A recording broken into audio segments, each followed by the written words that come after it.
So welcome guys to today's sourcing collaboration training call. Today we have three panelists that will be speaking on the sourcing challenges and strategies for APAC. We have Ikki Ganchavar. She's been with us for about 6 years working out of the Dubai office.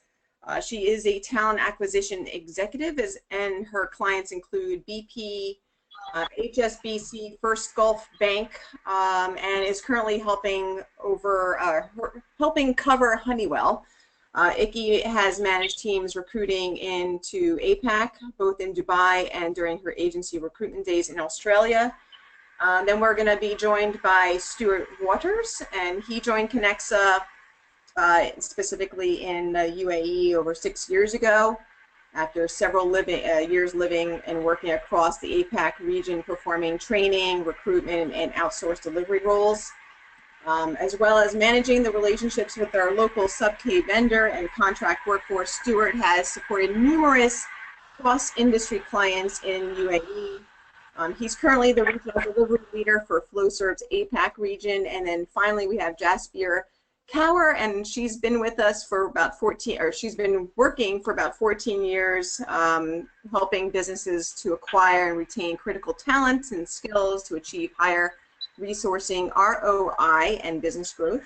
Her expertise lies in talent acquisition strategy and execution, stakeholder management, operations, people management in engineering, banking, and the financial services sector, technology, and telecom, across Asia-Pac, Middle East, Africa, Eastern Europe.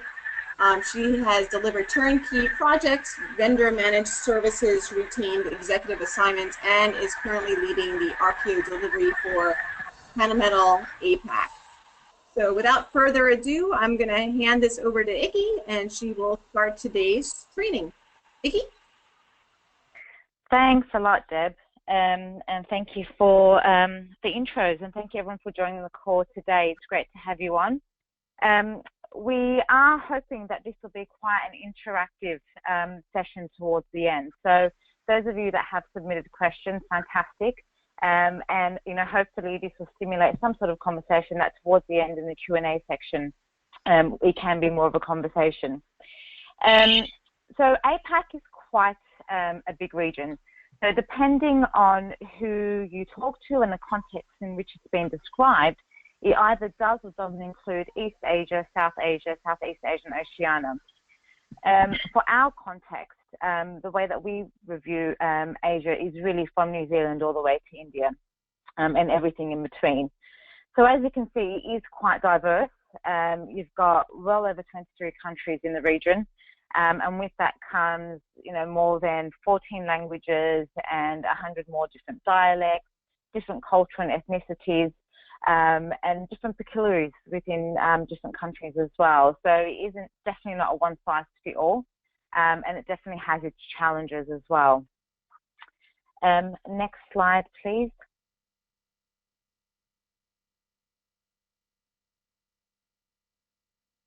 Great. So we, as an RPO division, have some centres of excellence in the APAC region, namely within India, as well as within the Philippines in Manila. We also have other offices around APAC and RPO teams based in Singapore and in China as well. These are some of the bigger accounts that we have in APAC. They're not accounts that are run out of APAC, but they're part of global deals in which APAC is one region.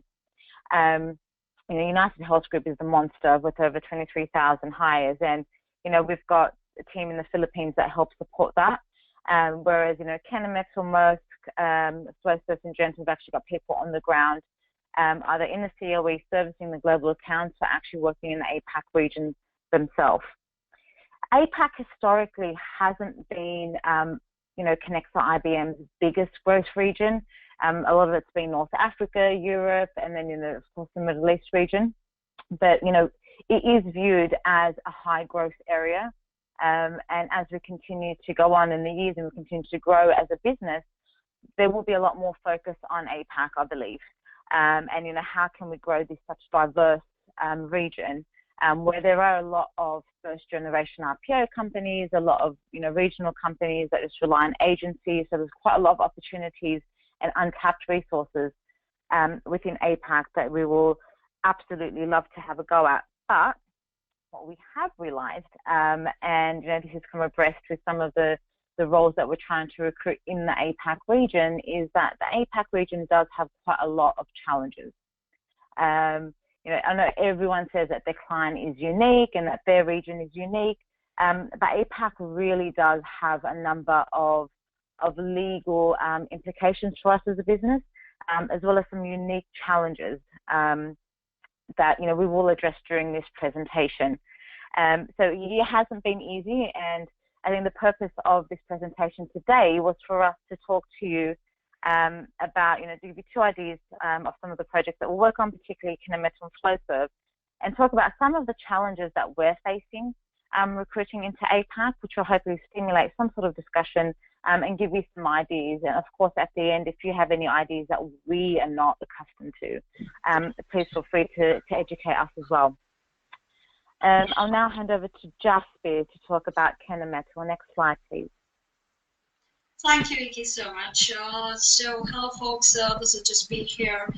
As Deb has mentioned about me leading the delivery for the Kennametal. So Kennametal is one of the special accounts very near to us, because I think this has also been registered one of the case studies. So thanks to Deb for that.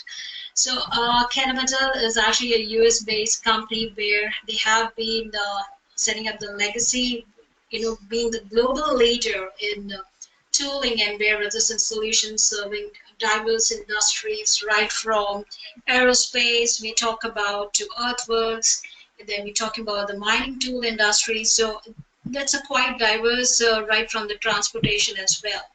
So it's been they have their presence for more than around 60 countries, and with the annual revenue of around 2.6 billion.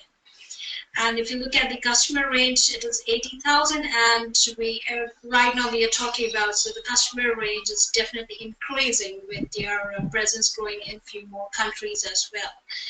In APAC, where we are catering the delivery, we have presence in around 12 countries, and out of the 12 countries, the major or the largest contributor to their revenue as well as the employee headcount is China and India, where especially in India, where around the world most of the entities they import their products to be handed over and delivered to the client place. So when it comes to sales, but India is a place where end to end, right from the R&D to the final product line, is delivered at one location, and it's based in Bangalore.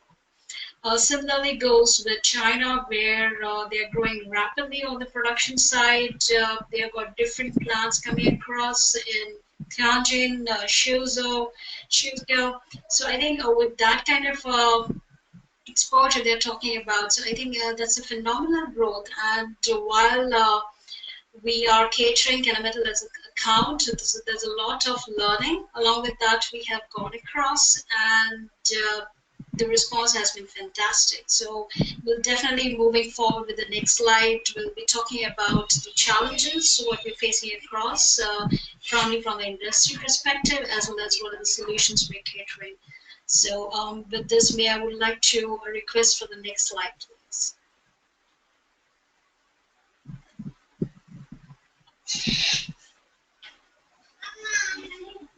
Good afternoon, good morning, everybody. It's Stuart Waters here. So I'm looking after the Flowserve account for the APAC region. A little bit of information for you there. Flowserve is an American multinational corporation, one of the largest suppliers of industrial and environmental machinery and services to the power, oil, gas, chemical, and other industries. So you'll see there on the picture, you've got all the pipe work. Basically, they are, if you want to nail it down, they are a fluids transfer and control company. So in all elements of moving fluids from A to B, they do it. A very old company, over 200 years old. They are headquartered out of Houston, Texas, and has interests right across the globe. Currently 56 countries at the moment, and very well represented in all of the geographies that they actually occupy. So, as with most of the sort of global manufacturing firms, there's an increased focus for them on leveraging their footprints to save cost. So they're thinking about, and they are moving operations from higher cost countries in Europe, for example, to lower cost countries such as India, China, and other Southeast Asian locations. This translates into an increased workload for us on the TA&O team, which is great, of course, but it also means that we need to adapt and change to meet the client's expectations, which is a challenge today for us.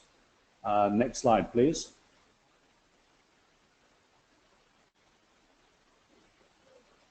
Thank you.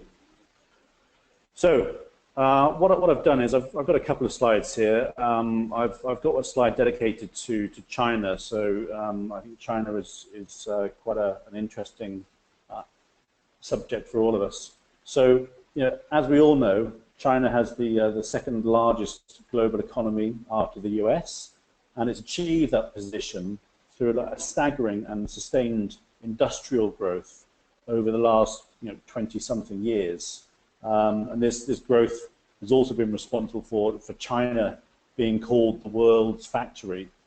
And no matter whether you like it or not, everything is made in China, wherever you are.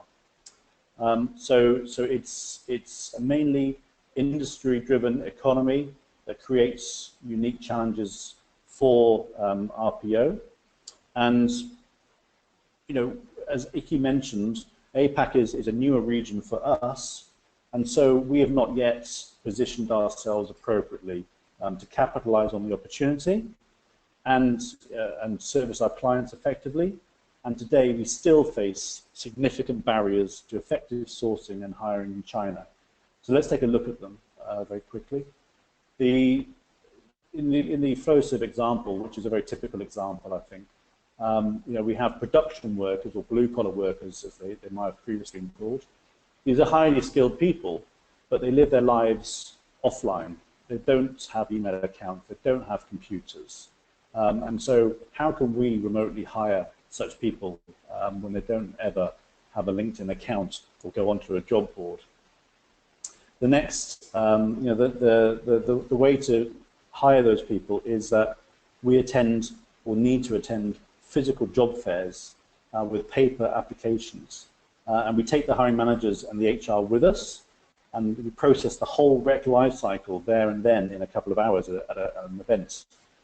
So, candidates will often be from the immediate locale, but equally often we actually receive and we see a lot of migrants coming from China's central and western provinces to the more industrialized and affluent east and northeast regions. And then we have the professional white-collar staff, if you like. Now, it's not just corporate or commercial people here, so we're not just talking about sales and finance, but we're also talking about skilled engineers who work on the shop floor or out on client sites. And such people tend to become less likely or willing to move once they've settled down and had a child. Grandparents feature prominently in Chinese family life. They tend to raise the child while the parents are out working, and they support the grandparents. So that creates an additional complication in the ability to source and attract candidates from outside of a reasonable commuting distance. And then anecdotally, one of the things that was told to me by the local HR, not IBM local HR client side, but there's also there's a high prevalence of CV fraud in China. This is what they have seen. People will frankly just falsify their employment history or their levels of experience. So that, again, trying to work remotely and handle that remotely is very difficult, and there's still a very sort of established traditional referencing sort of culture within the employment world in China. Language barriers. You know, I've got a good friend, Forrest, who lives in Atlanta, Georgia, and you know, apart from him, I've yet to meet a non-Chinese national that speaks and reads really decent Mandarin. And when I say decent, I'm talking about strong enough to source, attract, screen, and deliver qualified candidates to our clients. And today, you know, outside of China, we can't do that. Which leads me on to the last point for this slide, which is the recruitment license requirements in China mean that we can't have IBM staff performing RPO functions domestically. We're not licensed to perform those activities in China. Now, a lot of work's going on to find a solution to that, but as of now, we don't have one. Can we get the next slide, please? Thanks. So, you know, there's other countries, obviously, in Southeast Asia. There's a lot of them. So I kind of terribly lump them together a little bit, but just to give you a bit of a flavour, really. So, you know, when I first started working or looking after Flowserve for Asia Pacific, I thought, you know, I got some degree of cultural understanding of the region. I've lived and worked in China, Singapore, Hong Kong, Philippines, but Japan and Korea were like completely new to me, and I've learned some interesting lessons about how recruitment needs to be done there. It's quite a delicate business. I won't go through all the things. You can read it for yourself, but you know, it's interesting to learn that Japanese candidates view direct approaches from recruiters as a bit cheesy, a bit tacky.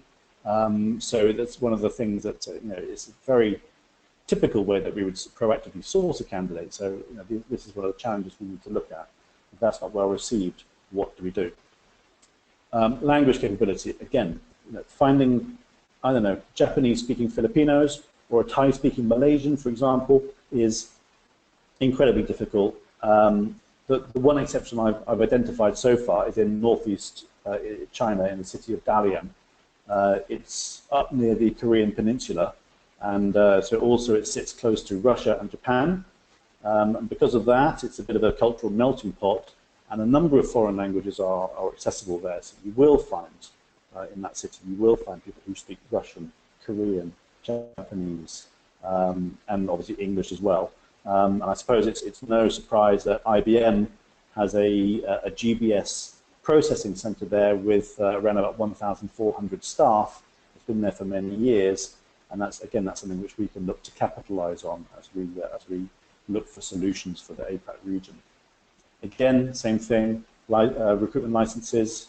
There's a list there. I don't need to go through them all. You can read it for yourself. But we have to use, obviously, third parties to deliver where we don't have a license. And then the last point to make on there as well is around job boards.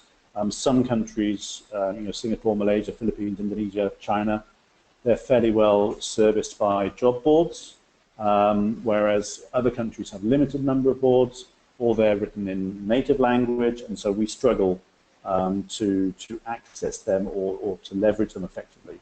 And you know, and in some regions, so Japan, for example, they're horrifically expensive. It's thousands of US dollars for a single posting on a job board in Japan. So you know, this again is something else which we need to consider how we recruit when we can't use our traditional template model. Iki, over to you for the next slide, please.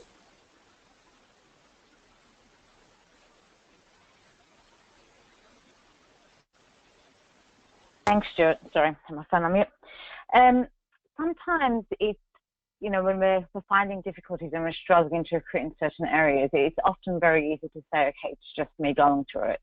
But having spoken to a few people in the APAC region and read quite a lot of research that's been done by our competitors, it is kind of nice to know that they're also having the same issues that we are, and they're not smashing it out of the park while we're sat here struggling.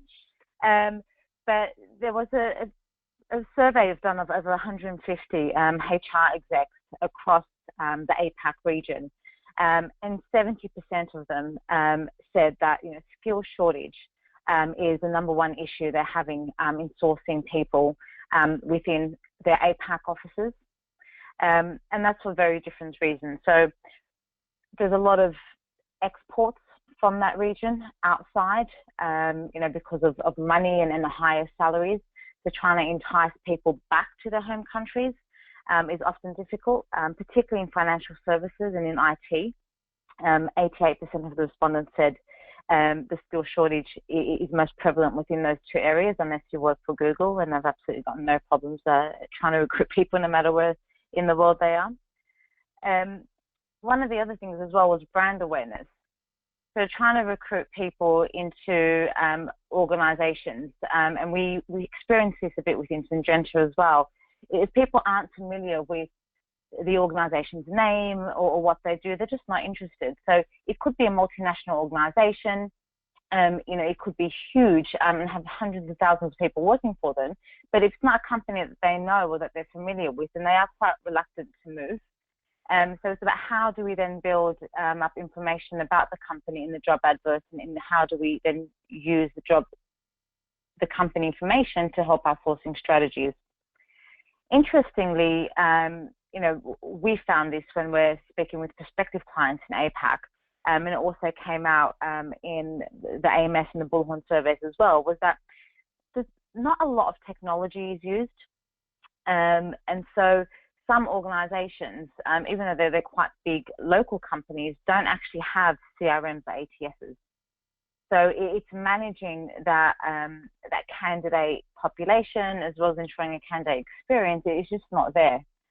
And then that feeds into, well, how do you attract candidates into your organization if you don't have the technology behind it?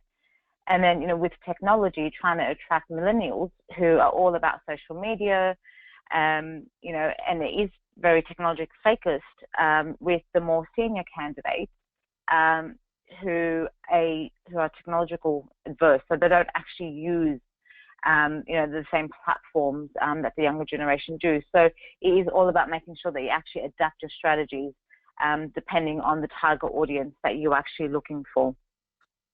Next slide, please. Well, thank you, Iki. So moving on to the next slide, we are talking about the sourcing channels. So if you see that we have categorized into three areas. First is the active online. It might be pretty much similar to what is, we do practice in different regions, EMEA as well as North America, LATAM, job boards, country-wise and industry-wise. So they are very specific. So as we all are aware that it's easier to find candidates when it comes to being very specific to IT or the telecommunications side, banking, financial sector. But as we move to more niche industry specific, like manufacturing, agricultural, pharma, industrial, and that's where we see that we have those specific industry specific job boards where we heavily rely to source candidates who are actively looking at. Followed by LinkedIn. Yes, I think that LinkedIn has been dominating the market overall with regards to the kind of talent pool we have, every industry specific. But again, especially in APAC, what we have seen is that in LinkedIn still they do struggle in attracting candidates, especially on the manufacturing pharma side, and it becomes more challenging when we have to attract candidates in language-specific countries like Japan, Korea, or China on the production side, because as Stuart mentioned that, blue-collar people, they're not very friendly enough to actually go and upload their profiles. Even creating a login to apply on one application tracking system, that's again a challenge. So LinkedIn, to a certain extent, on the professional hires, where it is required one to speak English, bilingual languages, yes, that's fantastic. Then we are followed by Facebook and Twitter. Now you would have seen that I have mentioned in the the brackets excluding China. So it's interesting to know that where we are sitting in the 21st century, everything is there, fantastic. But in a country like China, Facebook, Twitter, and Google, these all are banned. So I remember when we went to China, we couldn't even imagine not having Google as a search engine, but that's the reality. So the main search engine which is dominated in China is called Baidu, where people heavily rely on not only on the professional as well as on the personal side to have the search engine connected, where you see most of the jobs, the adverts being posted, and followed by WeChat. So we all are aware about WhatsApp. So that's very similar to WeChat, so where we have a lot of advertisements which are blasted to reach out to as much as the volume which is based there. And overall, I think in APAC, definitely we have Google as a search engine. So relatively, it's much easier to go ahead and reach out for the candidates who are actively looking online. Followed by active offline. So this is something where we fall across to the category where we have the production hires. People are not really, able to reach out, or in fact, even the professional candidates who are, or the salespeople who are always on field, they really don't get enough time to be online and apply and look out for the job. So the best way is to reach them out went through the networking, to the job fairs where they do have their own booth conducted for their own setup companies, followed by the walk-ins. These have been fantastically working right for professionals as well as for the production hires. Third category we come across is for passive candidates. These are always in demand, given that we are talking about the top players, the best of the best candidates who are the perfect match for the requirements. These internally come for employer referral, internal as well as external. Headhunting is another mode which I think has been the parallel cycle along with right from the traditional recruitment days to even to the innovative days, what we are talking about today. Followed by the seminars and conferences where we are able to tap on to the right talent who are be the attendees or the speakers, followed by the market mapping where we talk about mapping the entire, whether it's industry-wise or it's the competitor-wise, the skills, the project, which special projects are they delivering, the competitors, or it's the department-wise. Because sometimes we do get such queries coming on from our clients saying that, hey, look, there's a competitor who is running that project, so how about that? How are we supposed to reach out to those passive candidates? So these are the different sourcing channels which we apply. And just to make sure that we have the right blend of candidates who are actually looking as well as the passive candidates. In a nutshell, this remains the dominating area where we are able to source candidates across APAC. And just to share a little bit on Japan, is like even if Japan heavily falls on the passive side because employee referral works fantastic. People, as Stuart has mentioned in one of his slides, that it's like any recruiter rating is more like sounds like cheap or tacky. But if any of their connection is referring, that considers like yes, we can trust that brand and it's a loyal brand. So they are more open enough if the referral is coming through a professional connection. So every country, with all due respect with their culture and the kind of preferences, we need to accommodate accordingly to map out these talents in the market for APAC. So with that, we'd like to move to the next slide, please.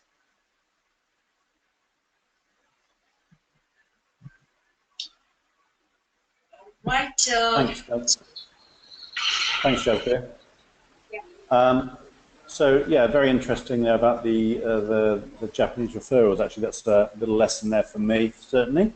So this next slide here, the future solutions to sourcing challenges. It sounds pretty grand. It's not the snake oil. It's not the sort of perfect solution.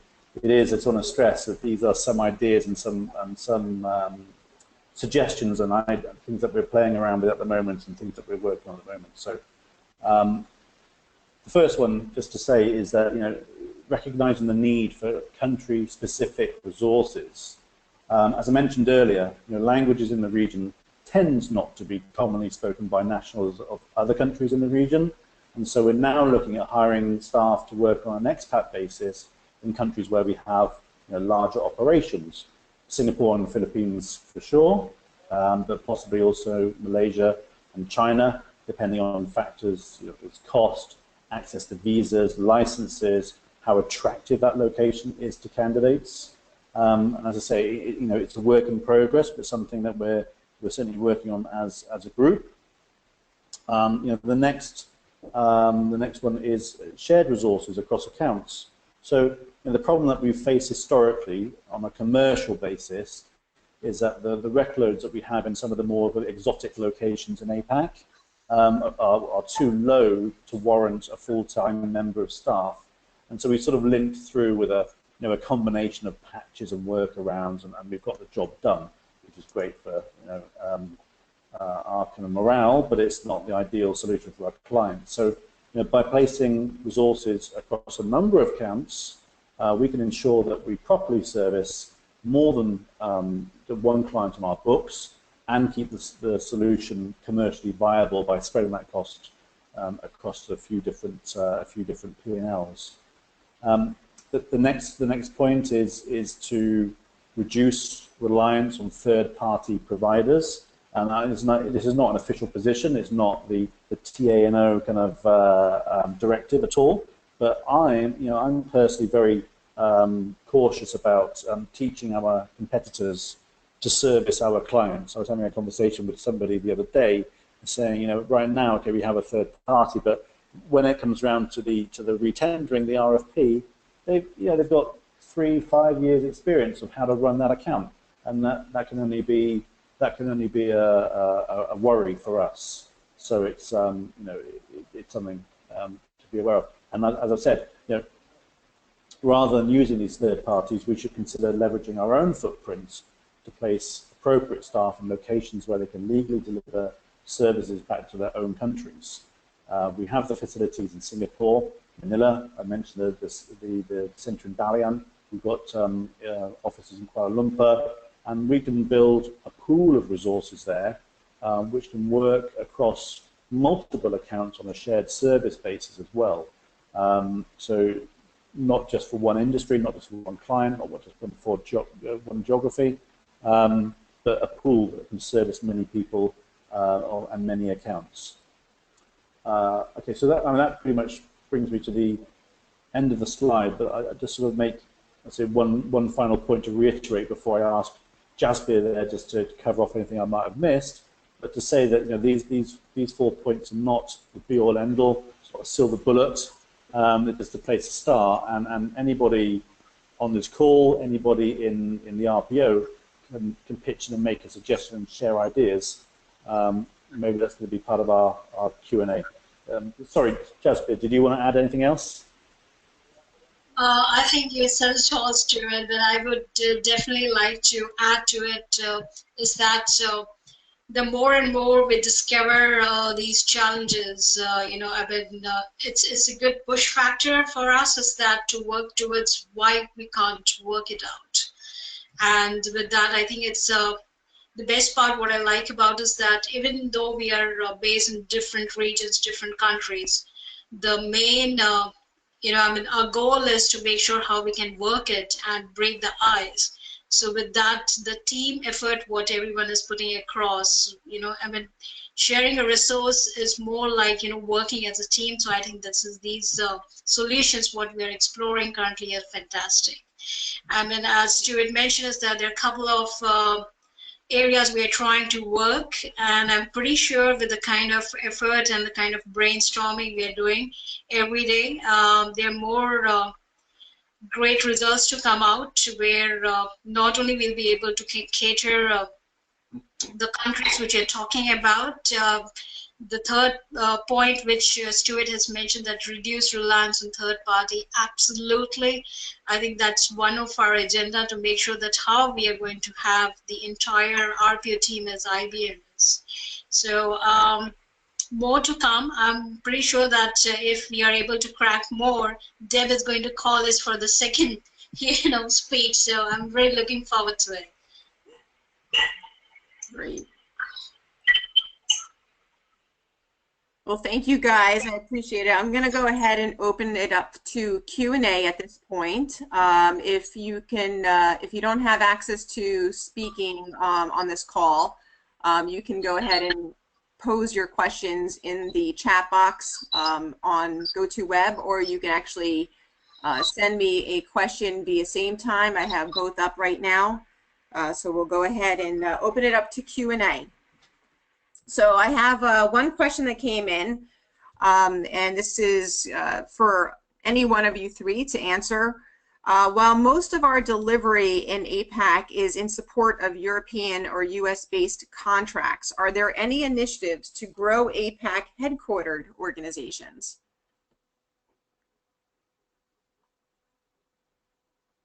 That's a good question. Frankly, I don't have a specific answer to that. I would say that you know, anecdotally, as Icky's mentioned, I think Icky's going to pitch in. I would suggest that absolutely we're looking to get more local business. You know, China for China is one of the commonly used phrases, and I think that would definitely be a desirable direction. Mm-hmm. Absolutely. I know we pitched for a few RPO projects in Australia as well, that was looking not only at Australia but also some Asian countries as well. And speaking quite candidly here, one of the issues that we have come across is that we actually don't have that many you know, clients that are based in Asia. So it's the Asian accounts, not global accounts. And I think that is a focus that I've heard you know, many times. And I think once we have one account and two accounts and we continue to grow that region, but it isn't easy to go into from the experience that I've had being on a pitch or two in Australia, is because we don't have an on-the-ground presence there. And so that is something that we'll need to look at as an organisation. I'm sure the senior leadership will look at it a lot more closely if it's something that we're going to explore further. And I think we should. You know, we're so strong in the Middle East, we're so strong in North America, we're so strong in Europe, that there is, you know, from my perspective, a lot of opportunities in APAC that we're not jumping on. So, you know, in the next, you know, 5 years or so, I'm sure that hopefully will change. I would think that's probably a good question to take back to our sales guys. And the next time they have one of their general updates, it'd be good to get them to do something specific on APAC and what they're doing in that region. Absolutely. I can let Dave know. I absolutely agree with you, Stuart and Iki, and I think thanks for bringing this question. I think this has been you know, on top of our minds all the time when we do go out and deliver our clients. That what is best we can do, what is more innovative we can put it across, what is that more upsell we can do to make our client, because I mean, as an IBMer, that's the value we carry and that's the principle we have, that to put the client first. So what is that we can do it, which can open doors to have more regional clients, where we are able to win more deals regionally and make it more successful in APAC. So absolutely. Great. Another question came through. Who are our competitors in the APAC region? Are they small local companies or bigger companies like Manpower?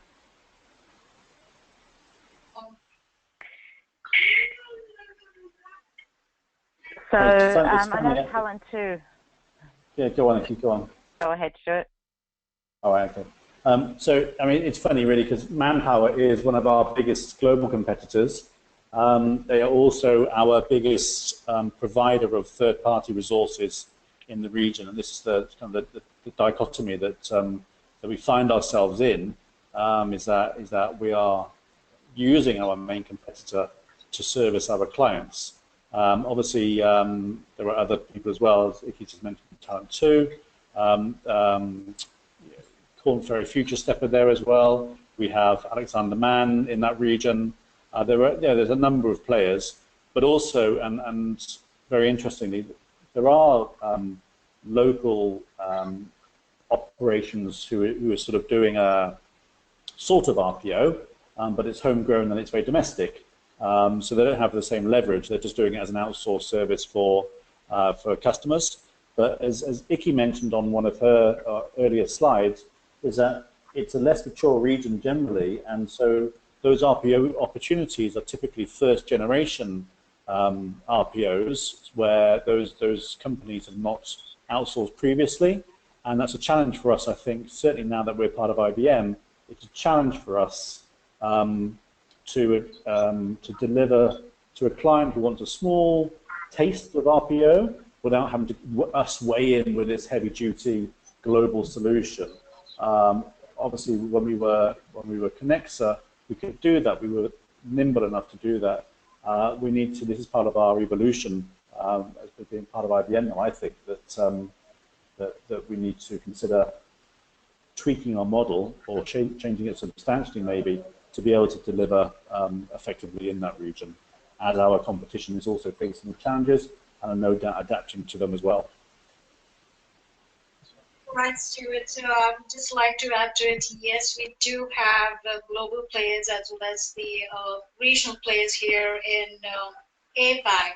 So Randstad is one of our very close competitor when it comes to RPO. Now, there's a player which has, in the past 2 years, has emerged very well. That's called CLO, followed by Pontoon. And then we have country-specific RPO players like in Thailand or India where they actually capture the market.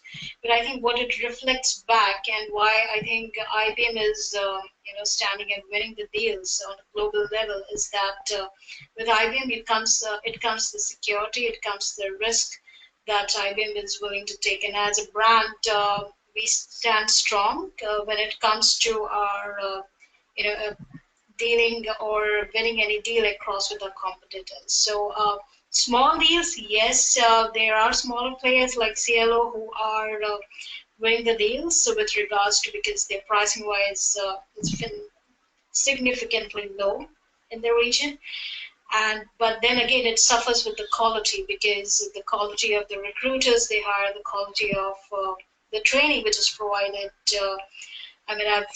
We speak about, we do have a lot of networking sessions coming across with most of the competitors on the regional level and smaller players. So we do understand, as Ikki mentioned, that yes, be it global or small players, they do have their challenges, and how is that we are going to put across by winning those challenges ahead is what we really look forward to. So definitely, the players are everywhere, global as well as regional. I think the fight is always there. It's that how we are best able to serve. And with that, if there is any further questions, we are definitely looking forward to it. Another question came through. For China, the recruitment license is a big challenge. I know that companies in other industries will import products into Hong Kong to then import into China as a workaround. Do we know if this is possible to have a base of operations in Hong Kong for China recruitment? Yeah, so that's part of what's going on right now. We have a license in Hong Kong right now that does not allow us to work in China, but because of the obviously Hong Kong being part of China now, that allows us to apply for a recruitment license in China, and so work is going on right now to see whether that's viable. There's issues around co-ownership of a Chinese entity, which obviously is a legal worry for IBM. So these are the discussions that are going on, and there's nothing sort of too confidential, so I can share that. But this is domain knowledge which anybody can look up in terms of how to set up a business in China, and we are going through that process right now. It's not me, but we're going through that process right now to identify how we can actually move that forward. Okay. Another question came through. This one looks like it's to you, Stuart, again. For Japanese candidates who find recruiter reach out tacky what is the most effective way to connect? As Jasper very usefully mentioned there, the referral side of things is incredibly useful. Having that relationship extension is very, very useful. We do find that the job boards are useful as well. The way it works, the job board, is that you put an advert out there. You can see candidates that you might be interested in. They are anonymous, and then you can say to that person, or you drop a message into their kind of like job board account, saying, "Would you be interested?"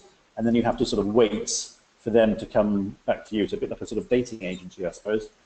So there's that. You have to wait for them to take a look at you and see whether they want to talk to you. And then there's another way, which is, for example, there is a couple of government schemes where people who are out of work, again, you go to this bit like a job centre. I don't know what it's called in the States, but you would go along and say, look, we want to hire an accountant, and they would match up those people with with your requirements. And again, they would wait for the candidate then to come forward and say, yes, I would like to be considered for this. It's a very, very sort of anonymous way of doing it, and you have to basically wait for candidates to come to you rather than you run around after people. Makes things very slow. Yeah. I agree with you, Stuart. So I'd probably just like to add to it. I know this question is for Stuart. So another way what we do is that Japanese, we all are aware that we believe in a lot of respect. So if we are representing our client or company, so how we are representing our client is of utmost importance when we are talking to the candidate. And also during the office hours, probably they don't like to be disturbed during the office hours, so we have to respect that. And whatever the time has been committed, we have to make sure that we are making a call during that time. And the way we are communicating over the phone, the way we are communicating over the email, talks a lot about the recruiter personality, talks a lot about what company we are representing, which in a way builds a trust. So trust is a very important factor, and that's the reason why employee referrals works fantastic. And if as a recruiter, as an RPO team, we are able to build a trust with the candidates, that's where they open up the gate not only for their profile to be entertained, but they are more than happy to refer more and more candidates once that trust is built. So I think if I'm able to answer your question right, so trust is a very important factor in Japan. Mm-hmm. Well, thank you.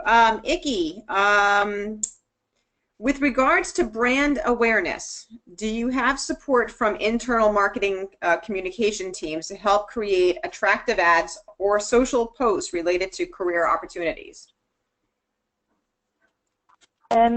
Unfortunately, it depends client by client. So when we're advertising and we're using client branding, we're often restricted in what we can and cannot do.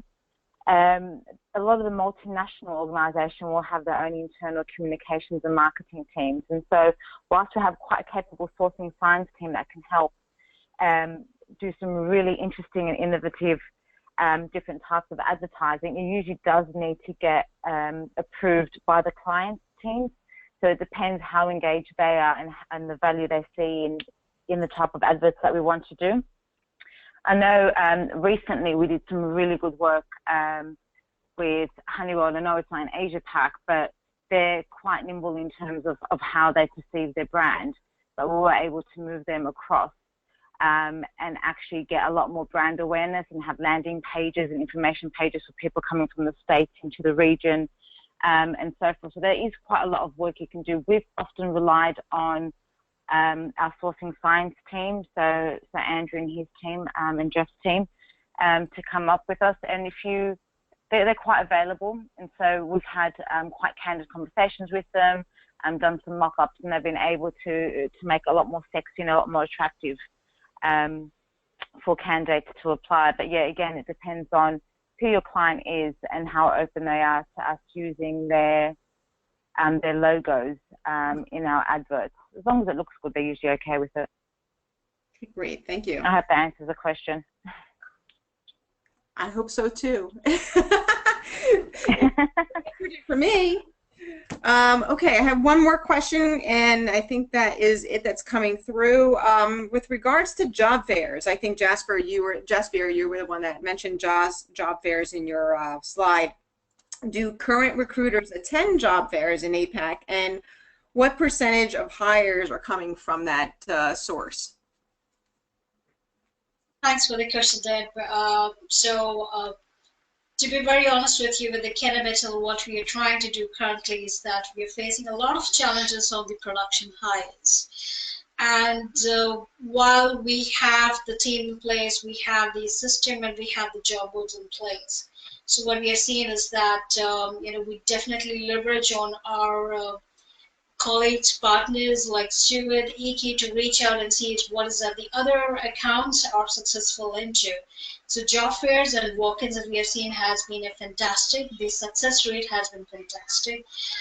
With regards to, I mean, I don't have the exact percentage, but when it comes to like for one rec, you need to hire 10 headcounts. Like for example, you have a welder position, and you need to hire 10 welders. So that's the way to go to job fairs, because you just set up a booth, you just have a table, get the job description right in front of you, and the volume of people who attend are the hit rate is the closure rate, I would say, right from the from the application stage to the highest stage is comparatively higher in comparison to what we do on sourcing through profile, job boards or getting the application through the advertisement.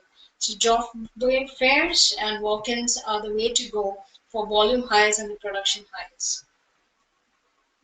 Are they typically in-house, or do you actually go to a venue? Job fairs are definitely the venue where it is conducted industry-wise or the location-wise. And the walk-ins depend either ways. So most likely walk-ins are conducted in the premises of the company, but job fairs are outside where we attend the venue. Okay. Great, thank you. All right, well, that concludes all the questions that have come in so far. I'll ask one more time before we wrap up today's training. Any additional questions for our panelists?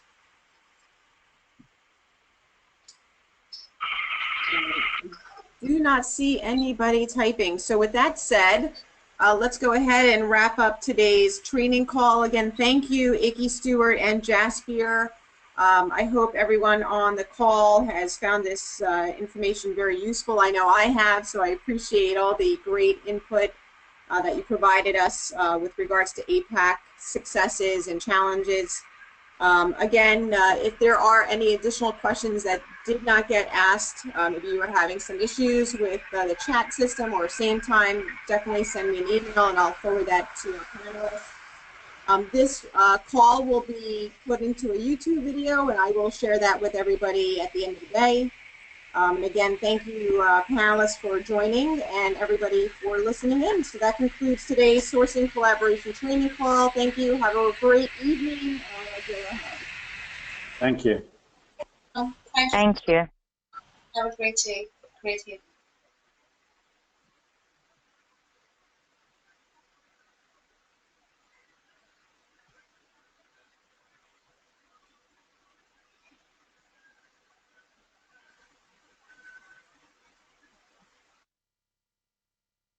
Woohoo!